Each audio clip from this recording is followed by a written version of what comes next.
봉독합니다. 여호와께서 애굽 땅에서 모세와 아론에게 일러 말씀하시되 이 달을 너희에게 달의 시작 곧 해의 첫 달이 되게 하고 너희는 이스라엘 온 회중에게 말하여 이르라. 이달 열흘에 너희 각자가 어린 양을 취할지니 각 가족대로 그 식구를 위하여 어린 양을 취하되 그 어린 양에 대하여 식구가 너무 적으면 그 집의 이웃과 함께 사람 수를 따라서 하나를 취하며 각 사람이 먹을 수 있는 분량에 따라서 너희 어린 양을 계산할 것이며 너희 어린 양은 흠없고 1년 된 수컷으로 하되 양이나 염소 중에서 취하고 이달 열 나흔 날까지 간직하였다가 해질 때에 이스라엘 회중이 그 양을 잡고 그 피를 양을 먹을 집 좌우 문설주와 인방에 바르고 그 밤에 그 고기를 불에 구워 무교병과 쓴 나물과 아울러 먹되 날 것으로나 물에 삶아서 먹지 말고 머리와 다리와 내장을 다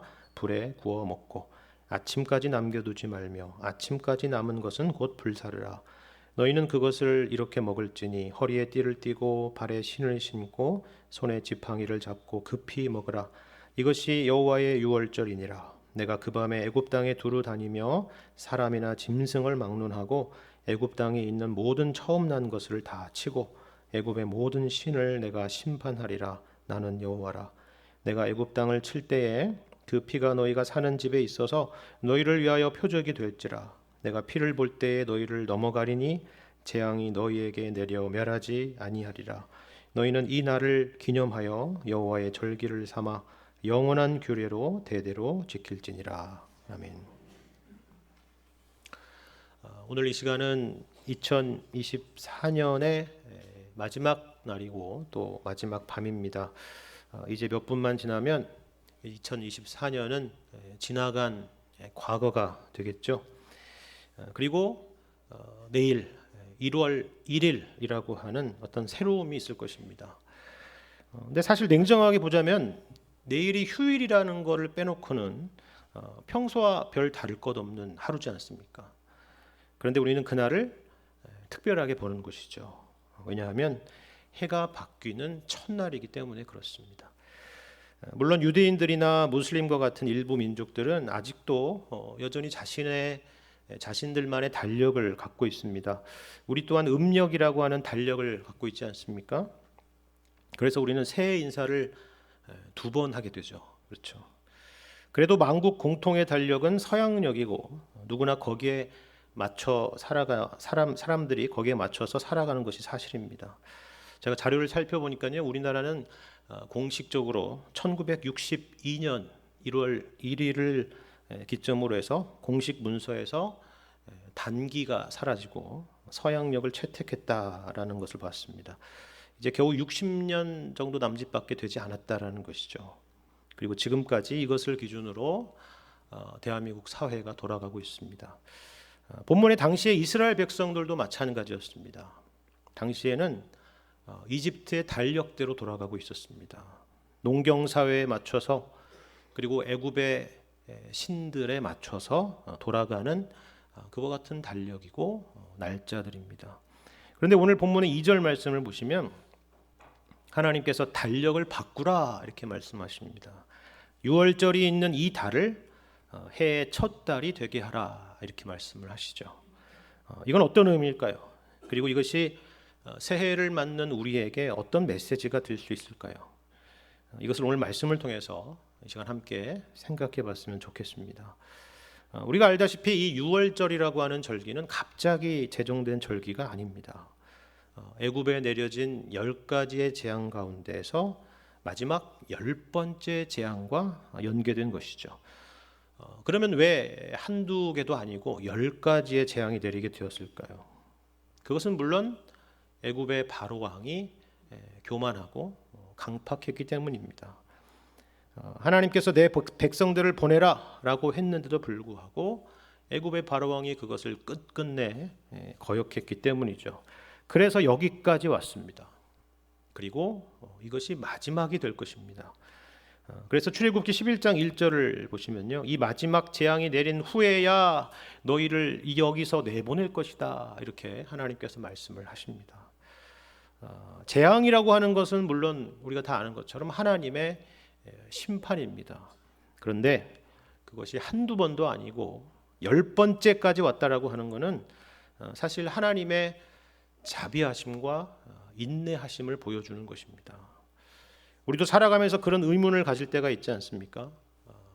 하나님이 정말 살아계시는지, 하나님이 살아계시다면 왜 이와 같은 일들이 일어나고 있는지, 왜 이 땅에 아직도 불의가 있고 악인들은 형통하며 의인들은 고통을 당하는지, 왜 신실하게 살아가는 성도들에게는 때때로 감당하기 어려운 고난들이 닥치는지, 이런 수많은 질문들이 있습니다.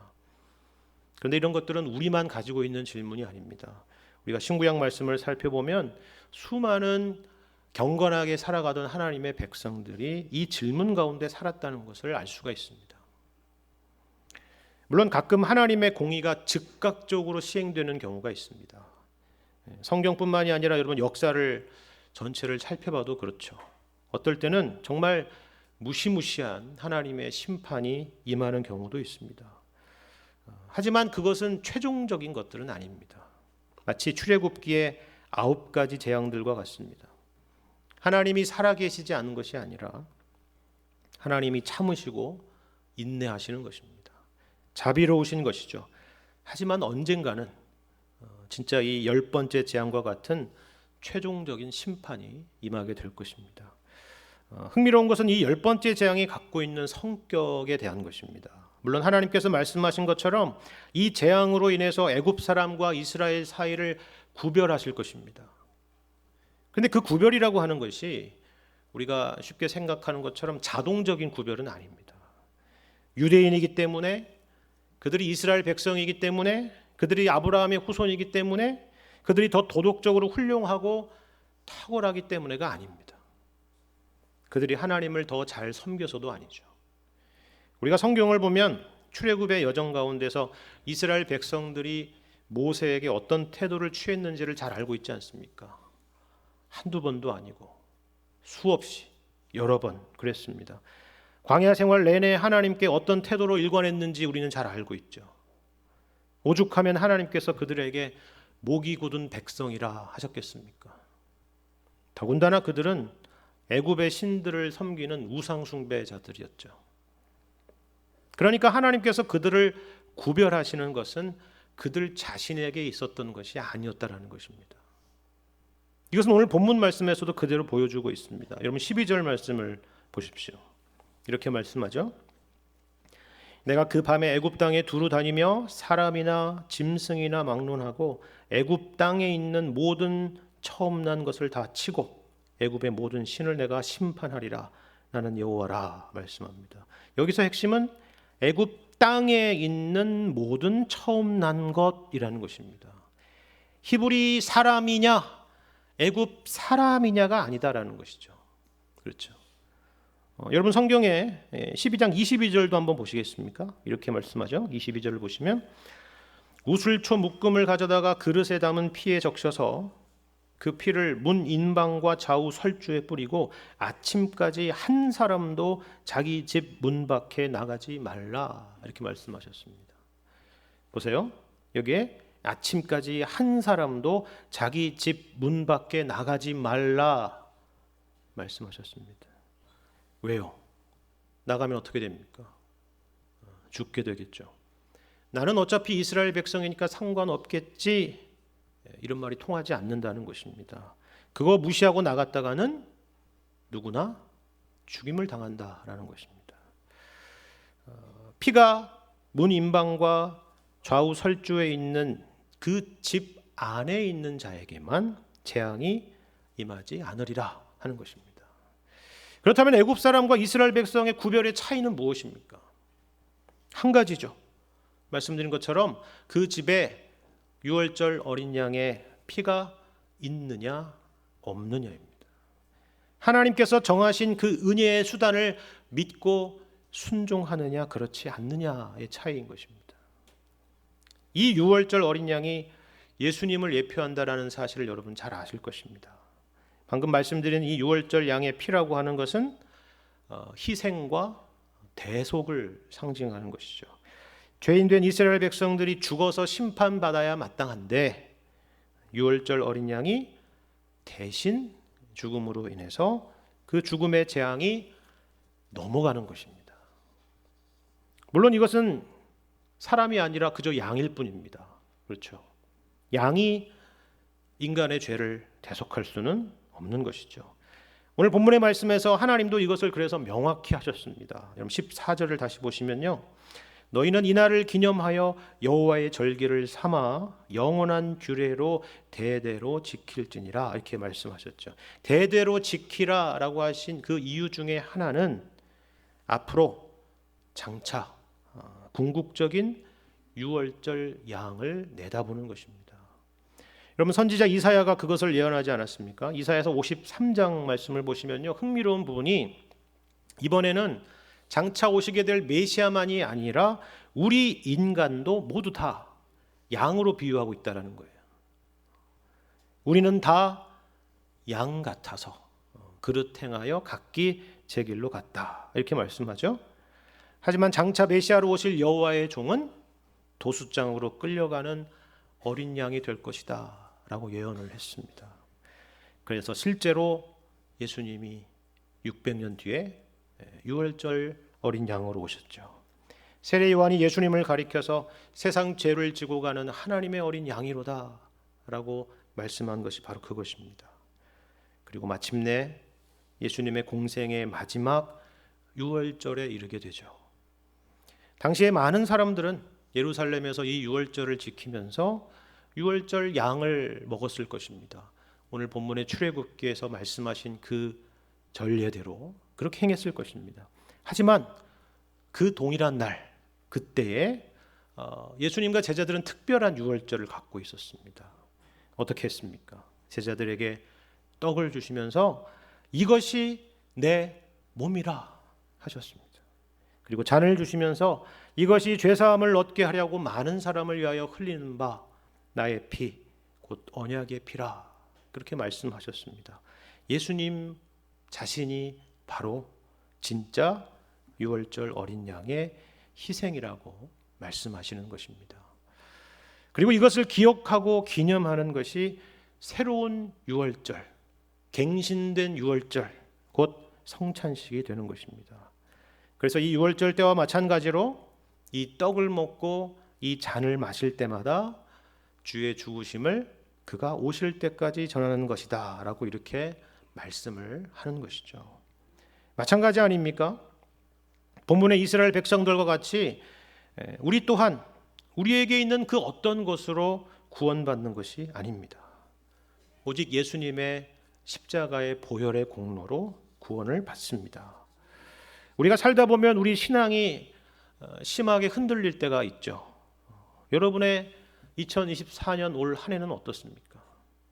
어떤 분들은 큰 신앙의 진전이 있으신 분들도 계실 겁니다.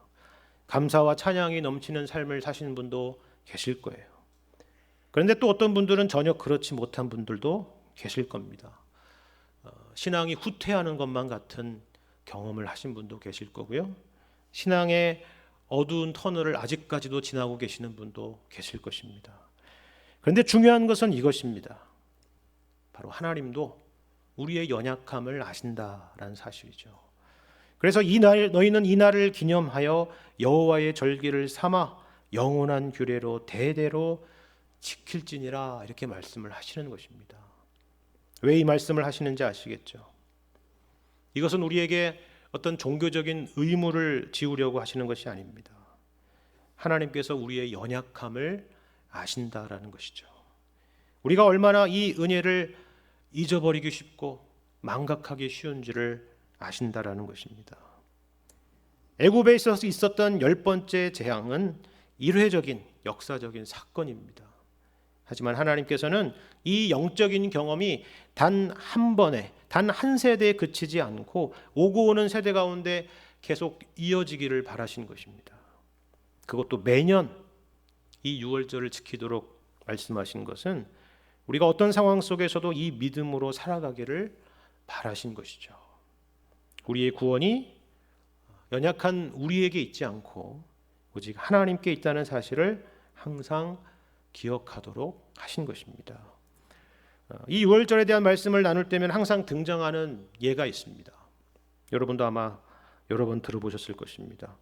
당시에 이 유월절 당일에 두 가정이 있었다는 것이죠. 어떤 한 가정은 이 모세가 전해준 하나님의 말씀을 듣고는 정말 큰 믿음과 확신을 가지고 순종하면서 그날 밤을 맞이하는 것입니다. 가정의 모든 식구들을 안심시키면서 우리가 하나님의 말씀을 믿고 따르자. 그렇게 하면서 내가 그 피를 볼 때 내가 너를 넘어가리라. 이런 찬양이 그때는 없었겠지만 그 찬양을 부르면서 큰 확신 가운데 그 밤을 지낸 것입니다. 이게 첫 번째 가정입니다. 근데 두 번째 가족은 또 다른 가족인데요. 똑같이 하나님의 명령대로 유월절 양을 잡고 그 피를 문설주와 임방에 바르고 했지만 불안한 것입니다. 정말 이 말씀대로 될까? 이렇게 한다고 해서 우리 집 첫째 아들이 과연 살아날 수 있을까? 하면서 그 아이를 꼭 안고 두려움 가운데 떨다가 밤을 지낸 사람이 있는 것입니다. 자, 그러면 이 두 가정은 각각 어떻게 되었을까 하는 것이죠. 그럼 어떻게 됐을까요? 우리 생각에는 믿음과 확신 가운데 밤을 지낸 그 첫 번째 가족만 구원받았을 거라 생각하지만 그렇지 않다는 것입니다. 두 가정 모두 다 구원을 받습니다. 왜냐하면 구원이라고 하는 것은 우리의 주관적인 감정에 달려있는 것이 아니라 하나님의 말씀, 하나님의 약속에 달려있기 때문입니다. 오늘 이 예배의 자리 그리고 이 성찬의 자리가 바로 이것을 다시 한번 확인할 수 있고 우리의 믿음을 다시 한번 굳게 하는 그런 귀한 시간이 될 수 있기를 바랍니다. 유월절 양의 피를 바르는 이 의식 외에 오늘 본문에서 또 한 가지 우리가 유월절 명령에서 확인하고 또 교훈을 삼아야 될 것은 이것입니다. 이것은 뭐냐면 바로 먹는 것입니다. 먹는 것. 오늘 본문 8절 이하에 보시면요. 이날에 먹어야 될 것들에 대한 말씀이 이어지고 있습니다. 무교병과 쓴 나물을 먹습니다. 무교병이라고 하는 것은 애굽을 급하게 떠나야 했던 당시의 상황을 반영하는 것이기도 하고요. 또한 이제는 애굽의 누룩을 떠나서 구원받은 하나님의 백성으로서 새 삶을 살아야 된다라고 하는 의미를 담고 있기도 하는 것입니다. 여기 쓴 나물이라고 하는 것은 애굽에서 지난 400년 동안 고난과 고통을 당했던 그 시간을 기억하는 그런 음식이겠죠. 그리고 그 무엇보다도 가장 중요한 것은 유월절 양을 먹는 것입니다. 근데 여러분 어떻게 먹으라고 하느냐면요. 9절에서 보는 것처럼 머리와 다리와 내장까지 다 불에 구워 먹으라라는 것입니다. 그러니까 일부만 먹지 말고 모든 것을 먹으라는 것입니다. 여러분 이것이 굉장히 중요한 명령입니다. 이게 어떤 의미일까요? 말씀드린 바와 같이 유월절 양은 예수님을 예표합니다. 그러니까 쉽게 말하자면 우리는 예수님의 전체를 먹어야 된다는 것입니다. 이게 좀 이상하게 들리실 수도 있겠지만 이것은 예수님 스스로도 말씀하신 것입니다. 요한복음 6장 33절의 말씀을 보면요. 예수님께서 이렇게 말씀하십니다. 인자의 살을 먹지 아니하고 인자의 피를 마시지 아니하면 너희 속에 생명이 없다. 이렇게 말씀하셨습니다. 그렇다면 이게 어떤 의미일까요? 이것은 마치 음식이 그와 같은 것처럼 예수님의 생애와 죽으심과 부활, 예수님의 이 모든 것들을 우리의 영적인 양분으로 삼아야 된다는 것입니다. 여기서 중요한 것은 예수님의 생애의 일부만이 아니라 예수님의 모든 것을 영적 양식으로 삼아야 된다는 것입니다. 어떤 사람은 예수님의 영광만 취하려고 하는 사람들이 있죠. 예수님을 믿고 병이 낫고 인생이 형통하고 문제가 해결되고 기적이 일어나는 것 그것만 취하려고 하는 사람들이 있습니다. 그래서는 안 된다는 것입니다. 예수님의 고난과 죽으심과 부활 모든 것이 우리의 것이 되어야 되는 것입니다. 여러분 로마서 말씀을 기억하시죠? 자녀이면 또한 상속자 곧 하나님의 상속자요 그리스도와 함께한 상속자니 우리가 그와 함께 영광을 받기 위하여 무엇을 받아야 된다고요? 고난도 함께 받아야 할 것이니라 라고 말씀합니다. 지난 한 해를 여러분 돌아보시면 꼭 여러분이 못나서 여러분이 잘못해서 겪는 고난만 있었던 것은 아닐 것입니다. 예수님 때문에 참고 인내해야만 했던 일들, 자존심 상했던 일들, 나도 성질 낼 줄 알고 나도 감정도 있고 세상적으로는 얼마든지 내 목소리를 낼 수 있는 그런 위치에 있는 사람이지만 성령님께서 그것을 기뻐하시지 않으시기 때문에 그저 억울하고 답답한 일도 겪으셨을 것입니다. 하지만 잘하신 것입니다. 우리가 아무리 억울하고 속상해도 예수님에 비하면 우리는 아무것도 아니죠. 유월절 양을 전두 먹어야 됩니다. 유월절 양을 취사 선택해서는 안 됩니다.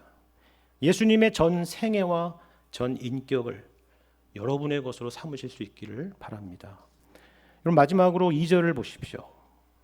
이렇게 말씀합니다. 이 달을 너희에게 달의 시작 곧 해의 첫 달이 되게 하라. 이렇게 말씀하죠. 제가 서두에 달력 이야기도 했는데요. 우리에게는 양력도 있고 음력도 있지만 반드시 있어야 될 달력이 있다는 것입니다. 그것은 이 6월절이 항상 해의 첫 달이 되어야 된다라는 것입니다. 여러분, 이 말씀이 얼마나 우리에게 감사한 말씀인지를 생각해 보시길 바랍니다.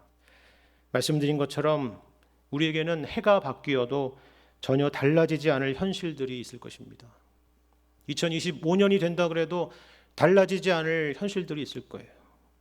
아니, 어떤 분들은 더 힘든 내년 한 해가 될지도 모르겠습니다. 하지만 하나님은 언제나 우리에게 새 일을 행하시는 분이십니다. 세상의 달력, 매일매일 쇠약해져가는 우리 신체의 달력, 그리고 우리 살림살이의 달력은 행여나 어려워질지도 몰라도 우리 하나님의 달력은 항상 새롭다라는 것입니다. 우리의 신앙의 중심을 6월절 어린 양이신 예수님께 둔다면, 예수님이 우리 인생의 출발점이 되고 기초가 되고 중심이 되라면 우리는 언제든지 다시 시작할 수 있고 또 다시 일어설 수 있다라는 것입니다. 사망을 이기신 예수님의 능력이 우리 가운데 있습니다. 우리를 새로운 피조물이 되게 하신 능력이 우리 가운데 있습니다. 그 은혜로 우리가 새 생명을 얻었고 그 은혜로 언제든 또 다시금 우리는 일어설 수 있는 것입니다. 이 놀라운 은혜를 여러분 기억하시고 올 한 해가, 내년 한 해가 예수님으로 시작하는 한 해, 그리고 예수님과 늘 함께 하시는 한 해가 될 수 있기를 우리 주님의 이름으로 간절히 축원합니다.